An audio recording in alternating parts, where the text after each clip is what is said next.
¿Lo han escuchado? ¿Cuántos han escuchado la frase el sueño americano? Ahora, cuando yo estaba checando, ayer compartí algo con los muchachos sobre esto, pero cuando yo estaba checando algo sobre esto, me entró mucho en mi corazón el hecho de que dudo mucho de que la iglesia esté lejos de hacer las cosas como Dios quiere, y estamos pensando en el sueño americano cristiano. Porque el sueño americano cristiano tiene que ver con el que yo voy a una iglesia que tenga su aire acondicionado, que tenga buenas sillas, que tenga buenas instalaciones, que tenga lo mejor. Porque estamos buscando ¿qué? Comodidad. Estamos buscando lo mejor, las mejores cosas que nosotros queremos como un sueño americano. Y no estoy diciendo que sea malo que haya iglesias que tengan todos estos recursos. Gracias a Dios por estos recursos. Pero el problema es que cuando nuestro corazón se infiltra solamente en eso, cuando nuestro corazón, y va a aparecer ahí en la pantalla, lo vamos a leer en nueva versión internacional. Dice: yo pediré al Padre y les daré otro consolador. Está hablando Jesucristo, que iba a mandar enviar al Espíritu Santo para que los acompañe siempre. O sea, esta era la característica, hermanos, en las que nosotros podemos ver el libro de los Hechos. Diga conmigo, el libro de los Hechos. El libro de los Hechos tiene que ver, porque es lo que hizo la iglesia en sus primeras, la primera etapa. Las primeras cosas que hizo la iglesia era esto, el libro de los Hechos, lo que se hizo, no lo que se dice. Ahora parece que en algunas a lo mejor podría ser el libro de los dichos, ¿verdad? Pero no el libro de los hechos, porque a veces decimos y no hacemos, cuando Dios quiere que nosotros hagamos, aunque no digamos nada, porque nuestros hechos dicen más que 1000 palabras. Entonces yo pediré al Padre. Aquí le va a pedir al Padre, y Él les dará otro consolador para que los acompañe siempre. Versículo siguiente dice: ¿y el Espíritu de qué? ¿El Espíritu de qué? De verdad. Aquí quiero detenerme un poquito, porque hay una estadística. Ayer la compartí con los muchachos y me sorprendió tanto. Esta estadística es la siguiente. Dicen que el 56% de las noticias que usted recibe en las redes sociales son falsas. 56%, imagínense. Se hizo una encuesta en muchos jóvenes, y todos esos jóvenes les hicieron unas preguntas, y dentro de esas preguntas hubo una pregunta que decía: ¿crees todo lo que tú lees en las redes sociales? El 97% de los jóvenes dijeron que dudan de lo que están leyendo, de lo que aparece en las redes sociales. Y yo me quedé así y dije: wow, entonces ¿por qué lo leen? Entonces, ¿por qué siguen en esas mismas páginas que saben que no son correctas, que están dudando de que todo eso sea cierto? A quien el mundo no puede aceptar porque no lo ve ni le conoce, pero ustedes sí lo conocen. ¿Cuántos conocen al Espíritu Santo? Y si tú conoces al Espíritu Santo, tienes que saber que es el Espíritu de verdad. Y si conoces la palabra de Dios, tienes que saber que la palabra de Dios es verdad 100%. La palabra de Dios no son como todas las noticias que escuchamos y que vemos en las redes sociales, y que tienen el 56% que son mentiras. Pero tenemos el 100% de la palabra de Dios, que es verdad, que es una bendición. Qué especial. ¿Tenemos música de fondo o no? ¿Sí? Que es verdad, que es algo especial, que es algo maravilloso. ¿Por qué les hablo de todo esto, muchachos? Porque, hermanos, porque nosotros podemos ver que nuestros jóvenes cada vez están infiltrándose, o más bien dicho, las noticias se están infiltrando en los muchachos, noticias que son falsas.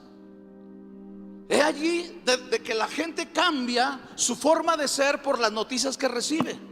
¿Cuántos han sido engañados por una noticia? Porque dicen: si tú tomas esto, tomas aquello, y se comen todo lo que dicen las redes sociales.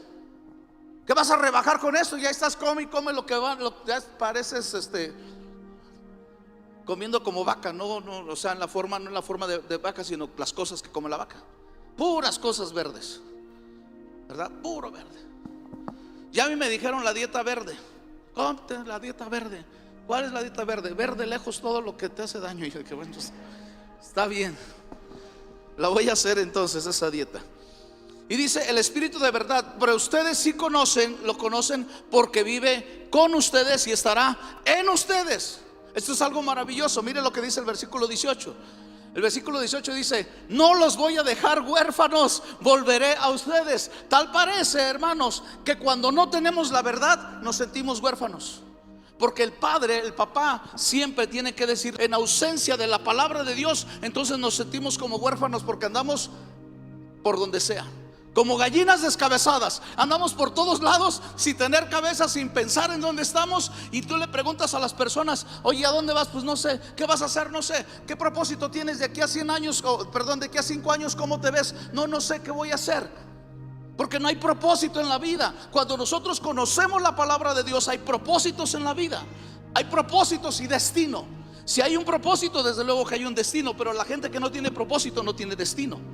Por eso dice: no los voy a dejar huérfanos, volveré a ustedes. Jesucristo está diciendo: me voy a ir, pero voy a mandarles a un consolador, voy a mandarles al Espíritu Santo, para que esté con ustedes para siempre, y ustedes puedan saber que ese va a ser como un padre para ustedes.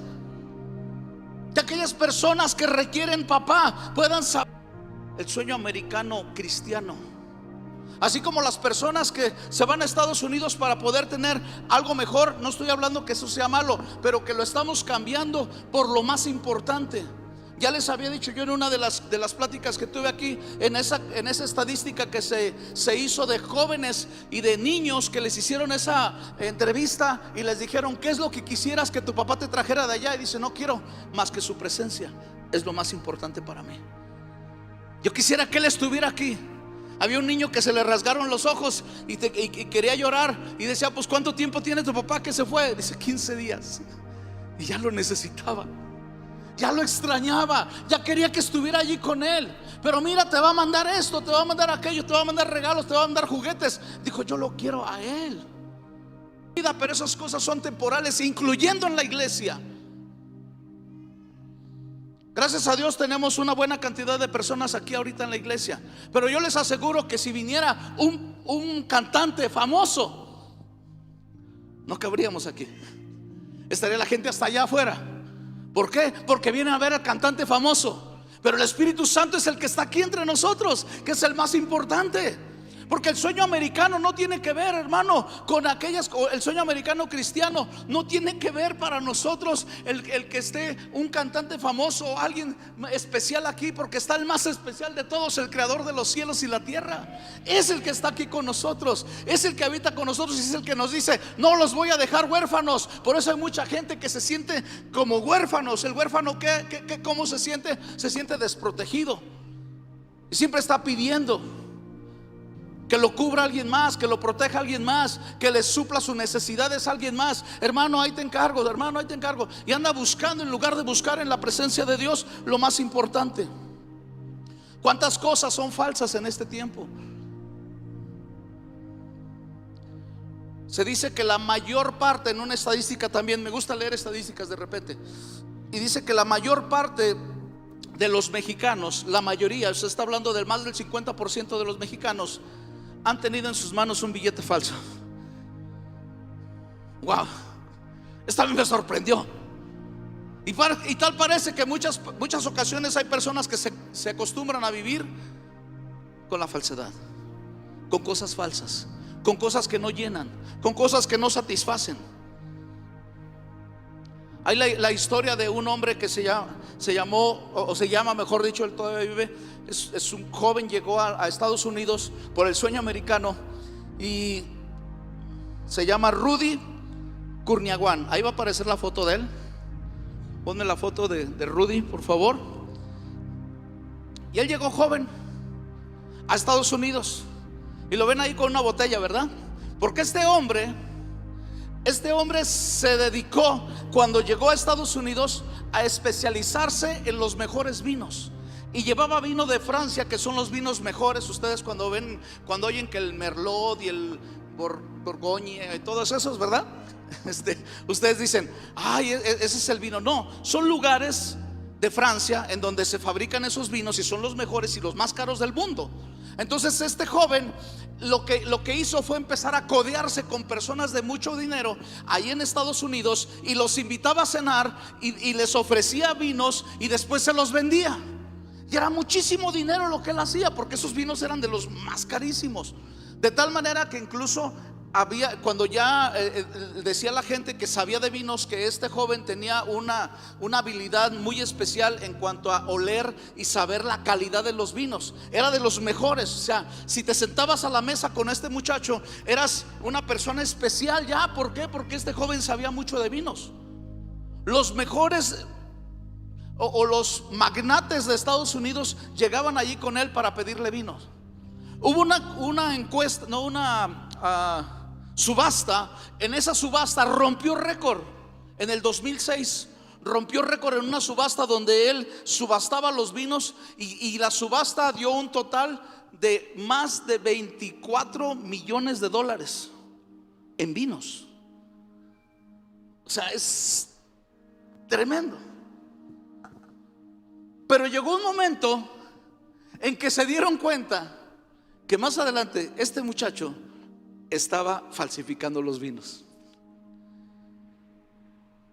Cuando hacía las fiestas y les decía ahí al sommelier, que es el que lleva los vinos, etcétera, etcétera, les decía: cuando se acabe el vino me lo tapas con el corcho para que no se vaya el aroma, porque le empezaba allí a marear y decir que pues él era coleccionista también, y como recuerdo pues quería las botellas. No era cierto. Lo que quería era rellenarlas. Él empezó a fabricar sus vinos con vino barato de ahí mismo de Estados Unidos, vino de $7, de $20, y los podía mezclar de tal manera que después esos vinos los vendía en $30,000. Era algo tremendo, algo extraordinario. Era un falsificador, todos se la creían. Este hombre está a punto de salir, yo creo que este año, porque hace 10 años lo metieron a la cárcel. El FBI investigó y empezaron allí a investigar. ¿Por qué? Porque hubo en una de esas subastas, empezó a subastar unos vinos que estaba una persona especialista allí, y él decía: a ver, quiero ver ese vino que están subastando, porque este vino pertenece a mi familia. Y empieza a analizar la botella y se da cuenta que en la etiqueta dice una fecha, y dice: esto no puede ser, porque mi familia empezó a hacer este vino en esta otra fecha. Y empezaron a investigarlo. Las etiquetas incluso las falsificaba, desde luego, desde Taiwán. Las mandaban y tenía un montón de etiquetas y las metía a un horno de tal manera que se vieran como si fueran originales. Y era increíble ver que este joven hacía todo esto, pero era falso. Era falso. Y cuando la gente se dio cuenta de lo que estaban ofreciendo era falso, que no era lo verdadero, que no era lo genuino, entonces se dieron de topes contra la pared, porque los magnates y las personas más famosas y la gente que sabía mucho de vinos fue engañada. A lo que voy es esto, hermanos, que a veces nosotros, por estar buscando el sueño americano y las cosas que aparentemente van a satisfacer nuestra vida, somos engañados. El apóstol Pablo hablaba con la gente, a los Gálatas, y les decía a los Gálatas: tengan mucho cuidado. Tengan mucho cuidado, porque se han infiltrado gente en la iglesia que ha dicho que Jesucristo es el Hijo de Dios. Porque había otros que luego dudaban, hacían dudar a las personas de esto, y decía: tengan mucho cuidado. Primeramente quiero decirles que Jesucristo es Dios, que Jesucristo, segunda cosa, Jesucristo murió por tus pecados. La tercera cosa, que Jesucristo resucitó, porque había gente que no creía en la resurrección y se infiltraba en la iglesia, se infiltraba en la gente diciéndole que Jesucristo no había resucitado. Y por eso el apóstol Pablo decía: si Cristo no resucitó, pues vana es nuestra predicación. Si Cristo no resucitó, entonces ¿para qué estamos aquí? Pues estamos aquí porque Cristo resucitó, porque Cristo es Dios, porque Cristo es el Hijo de Dios, porque Cristo murió y porque Cristo resucitó. Y la cuarta cosa que les decía es la salvación. Cuidado, la salvación solamente viene a través de lo que Cristo ya hizo en la cruz del Calvario, y punto, se acabó.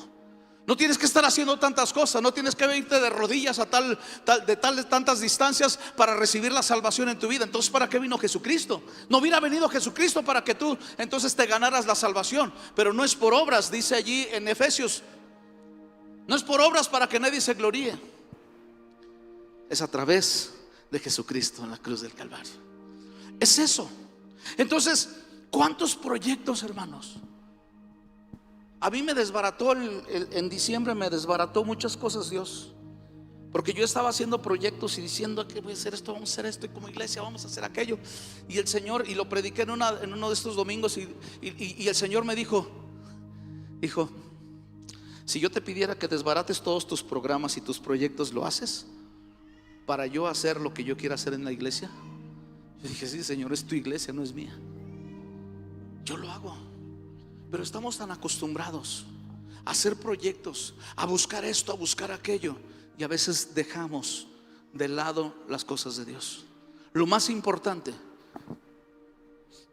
ayer que compartí con los jóvenes, Michelle me proporcionó un libro que están llevando ellos, están compartiendo con los jóvenes este libro. Y en este libro escribe un pastor, y este pastor dice: él pastorea una iglesia en Estados Unidos, y dice: nosotros tenemos todos los recursos, tenemos todas las cosas para poder tener una iglesia grande, para poder tener todos los medios. Él decía estas 4 cosas: medios, métodos, planes y estrategias. Tenemos todo esto: medios, métodos, planes y estrategias. Dice: todo esto lo podemos tener porque hay recursos. Está el sueño americano allá. Pero dice: poco o nada de Dios. Pero poco o nada de Dios. Y dice que esto lo asustó a él, al saber que la gente está buscando solamente las comodidades, está buscando lo mejor. No te gusta un lugar, pues tú te vas a otro. No te gusta una iglesia porque no tiene aire acondicionado, te vas a otra iglesia y buscas siempre la comodidad, lejos de buscar la presencia de Dios, el Espíritu Santo, que estará dispuesto siempre a ayudarnos, siempre a bendecirnos. ¿Dependemos de Dios o dependemos de nosotros mismos?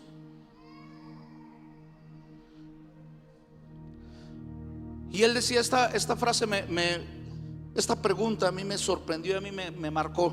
Y dice: somos conocidos como iglesia, escúchame bien, somos conocidos por la gente como iglesia, por los demás. Somos conocidos por lo que somos o por lo que hacemos o por lo que tenemos. ¿Por qué somos conocidos? ¿Por lo que hacemos? Es que cantan. ¿O por lo que somos? Que somos adoradores en cualquier lugar. Porque puedes venir aquí y cantar muy bonito, pero no ser un adorador allá afuera. Cuando está la situación difícil, allá te quejas, allá gritas, allá maldices, allá no te acuerdas de Dios. Cuando vienes a la iglesia o venimos a la iglesia, entonces aquí sí queremos depender de Dios, pero allá la lucha, la tentación, las situaciones difíciles están allá. Y tenemos que entrar en ese propósito de decirle: Señor, ayúdame. ¿Por qué? Por eso el Señor le dijo a Zorobabel allí en Zacarías capítulo 4 versículo 6. Dice: así que el ángel me dijo: esta es la palabra del Señor. ¿Cuántos saben que la palabra del Señor es viva y es eficaz y es verdadera? Amén. Esta es la palabra del Señor para Zorobabel: no será por la fuerza ni por ningún poder, sino por mi espíritu, dice el Señor de los ejércitos. No es a tu manera, no es con tus recursos, no es por lo que tú tienes, no es por lo que bonito que tú haces las cosas, o porque has estudiado tanto, por los recursos que tú has adquirido, sino es por el Espíritu Santo. Porque eso es lo más importante, que haya Espíritu Santo en nuestras vidas. Cuando vamos a la palabra del Señor y vemos el libro de los Hechos, vemos todo lo que hicieron. ¿Qué recursos tenían? ¿Qué recursos había? No había recursos, incluso no eran gente capaz. Decía la gente, se sorprendía, los estudiosos de ese tiempo se sorprendían de escuchar a Pedro, de escuchar a Juan, hombres sin letras, dice, hombres del vulgo, hombres que no tenían estudios. Sin embargo, había un poder en sus vidas que hacía que la gente escuchara y transformara sus vidas, porque era el Espíritu Santo que estaba sobre de ellos. Y podemos ver en Hechos capítulo 1, en donde vemos que la gente se reúne por obediencia, porque el Señor les había dicho: vayan a Jerusalén, reúnanse allí y esperen allí, porque van a ser llenos del Espíritu Santo. Ellos fueron, esos 120 estaban ahí, eran 120. Podían haber sido más, probablemente empezaron más, porque Jesucristo cuando resucitó dice que se presentó a más de 500 hermanos al mismo tiempo. Y si estaban más de 500 hermanos y nada más estaban 120 esperando la llenura del Espíritu Santo, a mí me da que pensar que hubo muchos hermanos que estaban desanimándose, porque no llegaba a lo que ellos querían. A lo mejor algunos se enfermaron, a lo mejor algunos pasaron por una situación económica difícil, a lo mejor algunos tuvieron problemas financieros, problemas familiares. Pero qué importante es que nosotros podemos ver lo que pasa allí. 120 esperando la llenura del Espíritu Santo. En el capítulo 2 podemos ver cómo ellos, bueno, está la promesa en el capítulo 1, ¿no? Pero recibiréis poder cuando haya venido sobre ustedes el Espíritu Santo. Hechos 1:8. Y me van a ser testigos, ¿en dónde? En Jerusalén, en Judea, en Samaria y hasta lo último de la tierra. Cuando tú permites que haya bendición en tu vida sobre esto, entonces las cosas van a cambiar. El capítulo 3 nos habla donde Pedro y Juan están orando por una persona paralítica y lo levantan. Pero cuando esta persona lo que está buscando, lo que está esperando de Pedro y de Juan, ¿qué es? Es dinero. Él está pidiendo dinero y Pedro, ¿qué le dice? No tengo oro ni tengo plata, no había recursos, pero lo que tengo te doy. Tengo el Espíritu Santo, tengo la presencia de Dios, yo oro por ti. Y se levanta ese hombre. Lo que no pudo hacer muchísimo dinero, lo que no pudieron hacer los médicos probablemente, lo que no pudo hacer una operación en su vida, lo hizo el Espíritu Santo por causa de hombres que no tenían recursos, pero tenían el poder de Dios a través de su Espíritu Santo. Que eso es lo importante que debemos de buscar en este tiempo, el Espíritu de Dios en nuestra vida, porque el Espíritu de Dios es el que nos debe de mover. Dice la palabra del Señor que los que son guiados por el Espíritu de Dios, estos son los hijos de Dios. Los que son guiados por su carne, ¿qué quiere decir? No son hijos de Dios, por la forma que ellos tienen. Por eso tenemos que buscar de la presencia de Dios.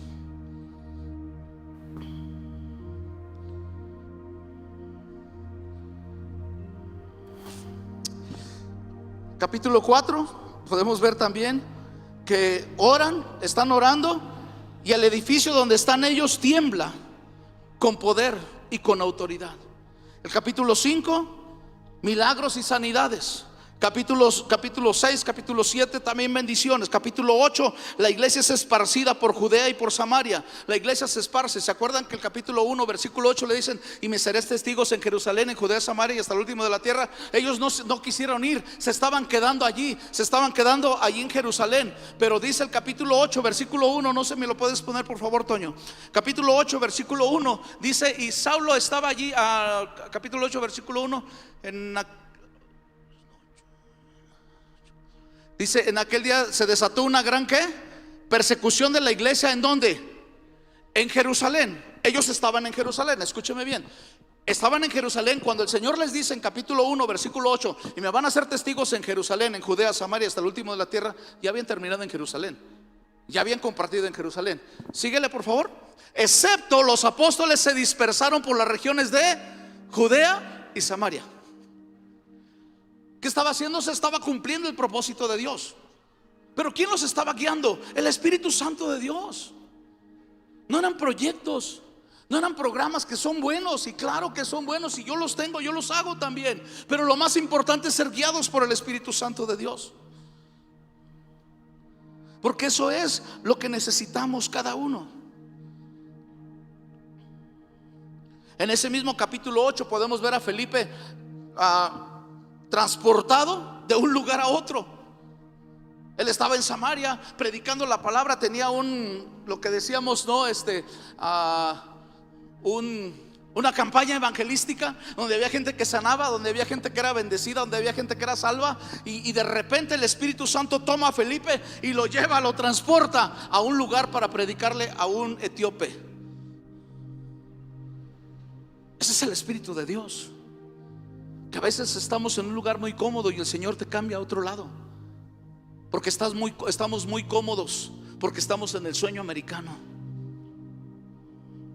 A mi esposa y a mí nos pasó, porque estábamos en una iglesia en donde estábamos súper apapachados, súper bendecidos. Bueno, en todos lugares estamos bendecidos, aquí estamos súper bendecidos, pero estábamos tan cobijados, tan apapachados, y podíamos recibir los recursos y podíamos recibir todo lo que necesitábamos por la gente, por la iglesia que estábamos levantando en ese lugar. Y era algo tan hermoso cuando el Espíritu Santo nos dice: tienen que ir a otro lugar, a una iglesia donde está destruida, una iglesia donde hubo una falta, una iglesia donde prácticamente está acabado, no solamente la iglesia, sino también alrededor, porque se escucha de la gente, de los vecinos, de las personas que viven alrededor de esa iglesia, cada cosa que sucedió allí, que da miedo. Las historias de terror. Y vamos, porque o te acomodas en tu sueño americano, o eres guiado por el Espíritu de Dios. Yo recibí ofertas para estar predicando en Estados Unidos y levantar una iglesia allá, pero yo no quiero ser guiado por eso. Yo quiero ser guiado por el Espíritu de Dios. Necesitamos, hermanos, estar buscando, lejos de buscar el sueño americano, tenemos que estar buscando lo que Dios quiere para nuestras vidas. ¿Se imaginan? Va a haber cosas en las que Dios te va a decir que tienes que hacer y no te van a gustar o no te van a cuadrar. Imagínense cuando Josué es levantado, Josué, el que está en lugar de Moisés, levanta a Dios a Josué para que sea el que introduzca a la gente a la tierra prometida. Pero para introducir a la gente había que tomar las ciudades, y una de esas ciudades era Jericó. ¿Se acuerdan? Era Jericó. Y cuando Dios le dice: mira, Josué, la es día por 6 días, el séptimo día dan 7 vueltas. Yo, si fuera Josué, a lo mejor yo iría por otra opinión, una segunda opinión, ¿no? Oye, ¿cómo ves? ¿Cuántos andamos buscando segundas opiniones con líderes, con pastores, con hermanos, con líderes, con gente? Y andamos buscando segundas opiniones cuando Dios ya te dijo algo. ¿Por qué, hermanos? Porque no había otra manera. No es a la manera nuestra, sino a la manera de Dios. Y cuando Josué dice: pues adelante, vamos a hacer esto, y cuando acaben de dar las vueltas, entonces toquen las trompetas y griten fuerte, alaben fuerte, griten. Y lo hacen de esta manera. Y cuando se caen los muros, o sea, yo hubiera podido decir: Señor, pues si quieres, era una estrategia media loca la mía, pero a lo mejor era más cuerda. Claro que es más cuerda la de Dios, ¿no? Y van a dar vuelta, porque yo soy el que les voy a dar la victoria cuando ustedes obedezcan. Somos guiados por Dios. Entonces, cuando ellos hacen esas vueltas y tocan las trompetas y se caen los muros y toman la ciudad, yo veo que todo el pueblo le da la gloria a Dios. ¿A quién se le da la gloria? ¿Al de los de las trompetas? ¿A los que gritaron o a Dios? Yo no veo ahí en la Biblia que volteen con el que le dicen: oye, qué padre tocaste la trompeta. No, ese solo te quedó pero padrísimo, ¿no? Cuando a veces hacemos esto, ¿no? Nos andamos levantando unos a otros en lugar de levantar el nombre del Señor. Claro que es bueno, podamos agradecer a las personas, agradecer al grupo de alabanza por el tiempo que nos guían en la alabanza, que es hermoso, que es maravilloso. Pero tenemos que depender del Espíritu Santo. Todo lo que pasa, hermanos, en el libro de los Hechos es algo extraordinario. Pero tú y yo necesitamos Sabemos que Jesucristo fue llevado al desierto. ¿Quién lo llevó al desierto? El Espíritu Santo. Y ustedes y yo sabemos la tentación. Sabemos la forma en la que el diablo tentó a Jesús. Pero cuando Jesucristo terminó de ser tentado allí, vamos a ver allí la palabra del Señor, capítulo 4, versículo 13 y versículo 14. O sea, ya sabemos la tentación, ¿verdad? Sabemos todo lo que pasó, sabemos en dónde fue tentado Jesús. Jesucristo fue tentado para demostrar que es el Hijo de Dios. Eso es lo que quería el diablo cuando decía. Por eso decía: si eres hijo de Dios, haz que estas piedras se conviertan en pan. Si eres hijo de Dios, haz esto. Si eres hijo de Dios, haz aquello. Dice: así que el diablo, habiendo agotado todos los recursos de tentación, lo dejó hasta otra oportunidad. Quiere decir que lo volvió a tentar. Pero me encanta el versículo siguiente. Jesús regresó a Galilea en el poder del Espíritu y se extendió su fama en toda aquella región. ¿Por qué? Porque él no estaba dependiendo de otras cosas, estaba dependiendo de la presencia de su Padre.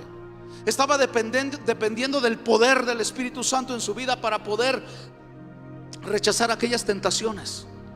Por eso es tan hermoso cuando dice: así que el diablo, habiendo agotado todos los recursos de tentación, la palabra del Señor dice: resistan al diablo y él huirá de ustedes. Resiste al diablo y él va a huir de ti, y entonces vas a recibir el premio que el Señor te quiere dar. Pero resístelo, no estés ahí y dices: ay, pues es que el diablo, pues ya sabes, si la carne es débil. Y no. O sea, ¿cuántos dicen que la carne es débil por justificar un pecado sexual? Pero la carne no es débil para justificar un pecado sexual. La palabra del Señor te habla en el trasfondo y en el contexto de esta palabra. Cuando dice que la carne es débil, es cuando los discípulos estaban durmiendo. Los discípulos no andaban allá además con prostitutas o con otra persona, sino que se estaban durmiendo. Y por eso el Señor les dice: la carne es débil, el espíritu está presto, pero la carne es débil. Por eso estaban durmiendo. Pero no estaba hablando de otro pecado. ¿Y qué creen? Que el Espíritu Santo, que bendijo y que ayudó a Jesucristo para resistir al diablo, está aquí también entre nosotros. Romanos capítulo 8 versículo 26 dice: asimismo, en nuestra debilidad el Espíritu acude a ayudarnos. No sabemos qué pedir, pero el Espíritu mismo intercede por nosotros con gemidos que no pueden expresarse con palabras. Dice que el Espíritu Santo de esa misma manera nos ayuda en nuestra debilidad. Ahí está acudiendo a nuestra ayuda, ahí está dispuesto. No sabemos cómo pedir a veces, pero el Espíritu Santo nos está ayudando. Lo único que podemos clamar es decir: ayúdanos, Señor, necesito tu presencia. Necesito de ti, porque ¿de qué me sirve, hermano, que yo tenga muchas comodidades en una iglesia, que yo pueda tener hasta a lo mejor sentirme como en un cine y tener las mejores comodidades, que es lo que buscamos? Pero no las buscamos para que la iglesia se acomode. Queremos tener buen grupo de alabanza como el que tenemos, pero no lo tenemos para que nos acomodemos y digamos: qué bonito grupo de alabanza. Sino que nosotros glorifiquemos a Dios a través de lo que estamos recibiendo de parte de Dios. Es importante. Pero ¿qué creen? Que hay gente que ni siquiera sabe que hay Espíritu Santo. Lo hubo en el tiempo de Pablo y lo hay en este tiempo. Que hay gente que solamente ha recibido el bautismo en agua, pero no ha recibido el bautismo y la llenura del Espíritu Santo en sus vidas. Y en Hechos capítulo 19 versículo 1 y versículo 2, a mí me encanta, hermano, todo el libro de los Hechos, porque tú y yo podemos ver que aunque no había recursos, que aunque no había cosas, aunque no había capacidad en la gente, el Espíritu Santo se encargaba de acomodar las cosas, porque esa es nuestra vida, el Espíritu de Dios en nosotros. Mientras Apolos estaba en Corinto, Pablo recorrió las regiones del interior y llegó a Éfeso. Allí encontró algunos discípulos. ¿Cuántos son discípulos de Jesucristo aquí? Y dice que allí encontró algunos discípulos y les preguntó: ¿recibieron ustedes el Espíritu Santo cuando creyeron? Y ellos dijeron: no, ni siquiera hemos oído hablar que hay Espíritu Santo. Ni siquiera hemos oído hablar del Espíritu Santo. Por eso es importante, hermanos, que en esta mañana, en esta tarde, podamos recibir y decir: yo sé que hay un Espíritu Santo. Hemos estado, hermanos, en ranchos, en comunidades donde no hay nada de comodidades. De por sí, ustedes saben que yo suelo sudar, ¿no? Imagínense en un rancho donde hay un templo chiquito con lámina también, y la lámina te queda aquí. Estamos con todo eso, pero con la gente llena del Espíritu Santo, ¿Qué es lo que buscan? Y dicen, glorifican a Dios y están contentos y están agradecidos con Dios por todo lo que han recibido, porque ellos sí escucharon que hay Espíritu Santo y lo que el Espíritu Santo puede hacer en sus vidas. Y por eso la palabra del Señor dice que no apaguemos el Espíritu Santo. No debes de apagar el Espíritu Santo. ¿Por qué? Porque el Espíritu Santo, si se apaga, quiere decir que se prende. Y si tú te prendes con el Espíritu Santo, hermano, es porque Dios va a empezar a hacer cosas extraordinarias en tu vida. Tienes que hacerlo. ¿Por qué? Porque la presencia de Dios en tu vida va a ser algo extraordinario. ¿Qué clase de ambiente se vivía en ese tiempo de la iglesia primera, hermanos? ¿Qué clase de ambiente? Ustedes pueden ver allí, todas las cosas tenían en común. Oraban juntos, oraban unos por otros. Allá no era de que se acababa el culto, pues ahí nos vemos, yo no saludo a nadie, yo me voy a mi casa a comer. No. Ahí es, mi hermano, tienes que comer. Tienes que comer. Te invito a mi casa. ¿Qué te parece? Hermanos, ¿quién se quiere quedar a comer? Pues yo, hermano, pues es que mis hijos se fueron y pues no van a estar en casa. Pues estoy solito. Pues véngase a comer con nosotros, mi hermano. Esa era la iglesia. La iglesia no era, ya recibí, ya escuché, oí la palabra, canté algunos cantos que dirigió el grupo. Estuvo padre, pues ahí nos vemos. ¿Y qué hizo el Espíritu Santo en tu vida? ¿Qué cambios produjo en tu vida? ¿Qué llenura recibiste? ¿Qué sanidad recibiste? ¿Qué palabra? ¿Qué revelación? ¿Qué cosas recibiste de la presencia del Espíritu de Dios en tu vida? Porque Dios quiere hacer cosas nuevas en nosotros cada día.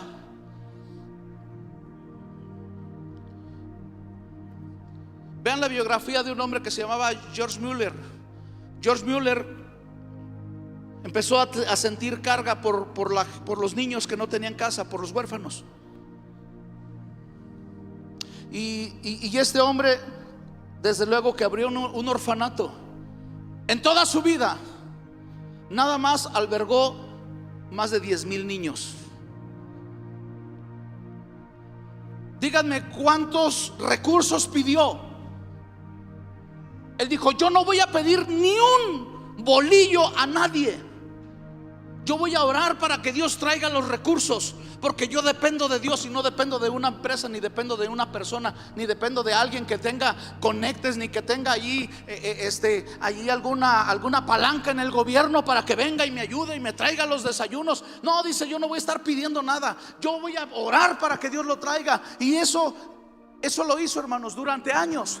De tal manera que más de 10,000 niños fueron alimentados y fueron bendecidos por este hombre, sin pedir absolutamente nada a nadie, solamente a Dios. Esto es algo tremendo. George Mueller, ahí chéquenlo, vean su biografía. Es extraordinario. Extraordinario cómo poder ver a personas que no están buscando los recursos, que no están buscando las estrategias, que no están buscando a alguien que les ayude, que lo primero que hacen es buscar de la presencia de Dios y decirle, Señor, yo necesito de ti. Pero cuántas ocasiones, hermanos, primero andamos buscando a los licenciados, andamos buscando a los doctores, andamos buscando a la gente, a los que tienen conecte por allí con el gobierno. ¿Conoces a alguien en gobierno para que me ayude con esto, hermano? Y no oramos al Señor, no pedimos a Dios y no le decimos, Señor, ayúdame en esto. Andamos buscando otros recursos menos a Dios. Buscamos el sueño americano, el sentirnos mejor, sueño americano cristiano, el sentirnos bien, el sentirnos mejor, el decir yo necesito esto, cuando lo único que necesitamos es su presencia. Es su presencia. Y clamar a Dios. Tú y yo tenemos necesidad, ¿sí o no? Tienes necesidades. Tenemos unas hojas ahí, ¿sí? ¿Los sugieres me pueden ayudar?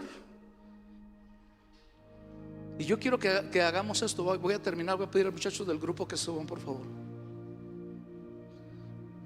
Escúcheme bien lo que vamos a hacer.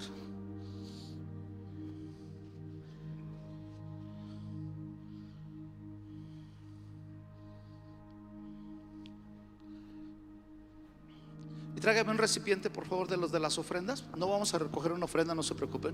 Ahí vamos a echar nuestros papelitos.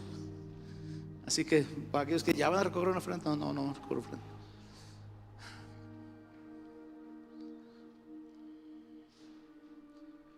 La Biblia, la palabra del Señor dice que no recibimos porque no oramos, porque no clamamos a Dios. Él ha dicho que clamemos a Él y va a ser, ponle ahí, por favor, y va a ser respondida nuestra oración. ¿Cuántas ocasiones, hermanos, hay oposición? Desde luego, pero ¿qué importa si hay oposición? Tenemos al Espíritu de Dios y tenemos la presencia de Dios en nuestras vidas, y tenemos que clamar al Señor por esa necesidad. Pero a veces, hermanos, como estamos viviendo en un sueño americano cristiano y decimos, no, pues ya Dios, como Dios sabe de lo que tengo necesidad, y yo llego como si fuera de Estados Unidos, y llego al lugar donde yo solamente necesito recursos y ya, ahí los tengo. Piensan, ¿no? Que ni es así. Que ni es así. Porque la gente que trabaja en Estados Unidos sabe que no es así. ¿Sí? Tu papá estuvo, ¿verdad? Durante años, y sabe cómo se sufre allá. Sabe cómo se sufre. ¿Por qué? Porque deja familia, dejan las cosas, dejan recursos, dejan todo por querer tener una vida mejor para la familia. Hermanos, tenemos que clamar a Dios.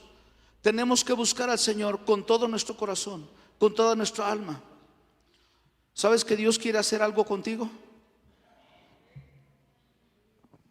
Toño, ponme por favor Éxodo capítulo 34, versículo 10.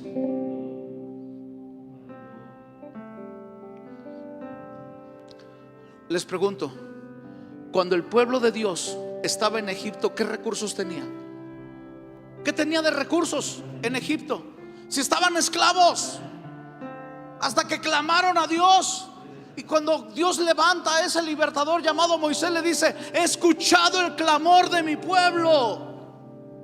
No solamente dice estoy viendo cómo sufre, no, he escuchado el clamor de mi pueblo, y yo tengo que descender a ese lugar. Y para que yo descienda es porque yo voy a hacer algo. Y dice: mira el pacto que hago ahora, respondió el Señor, a la vista de todo tu pueblo haré maravillas que ante ninguna nación del mundo han sido realizadas. ¿Las hizo Dios? Claro que sí.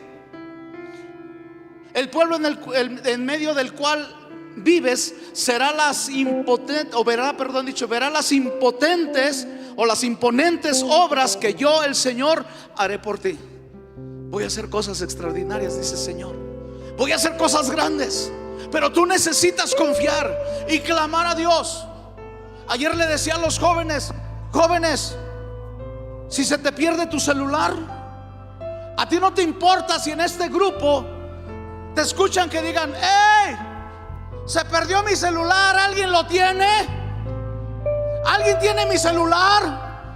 ¿Me pueden regresar mi celular? Necesito mi celular, y lo gritas. Pero cuando oramos a Dios, lo que hacemos es: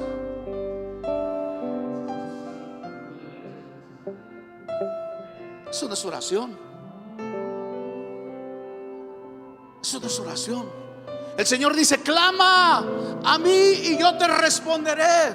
Clama a voz en cuello, grita al Señor, así como desesperado. Por eso decía el salmista en el Salmo 42: como el siervo brama por las corrientes de las aguas, así clama por ti, oh Dios, el alma mía. Así clama. El siervo está desesperado por agua. ¿Y cómo no va a estar desesperado si se está muriendo? Y cuando se está muriendo, sabe que necesita algo. Aquí hay gente que se está muriendo espiritualmente y no ha clamado a Dios, y necesitas clamar a Dios.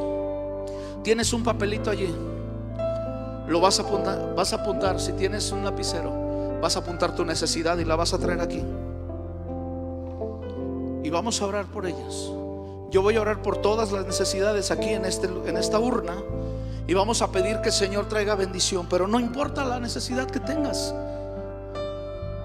Conocemos que hay gente que está enferma de cáncer, algunos otros en otro tipo de enfermedad terminal también. Pero no importa, Dios es mayor. Ya has gastado tus recursos, has gastado tus habilidades, tus energías, tus contactos con gente, pero es tiempo de empezar a clamar a Dios y ver la respuesta de nuestro Dios. Esa es la iglesia que Dios quiere. Una iglesia ungida, una iglesia llena del Espíritu Santo, una iglesia llena de su presencia, una iglesia que pueda confiar en Él, que no sea el segundo recurso Dios, sino que sea el primero, y decir: Señor, aquí está mi vida, me entrego a ti, entrego mi vida, entrego lo que soy. Eso es lo que Dios quiere. No apagues al Espíritu Santo, enciéndelo en esta hora. Enciende en esta hora. Los que quieran, esto no es forzoso, van a apuntar su necesidad, la van a poner en esta urna y se van a venir aquí a orar. Y vamos a clamar a Dios, y vamos a clamar al Señor, aquel que nos ha dicho: haré grandes cosas, haré maravillas en tu vida. ¿Qué es para Dios tu necesidad? ¿Qué es para aquel que tiene todos los recursos, para aquel que tiene todo el poder, para aquel que tiene todas las cosas para bendecir tu vida? Amén. Vamos. Si ya lo tienes, ponte de pie y ponlo allí en la urna, y ven aquí. Vamos a orar todos juntos mientras el grupo empieza a cantar algo al Señor.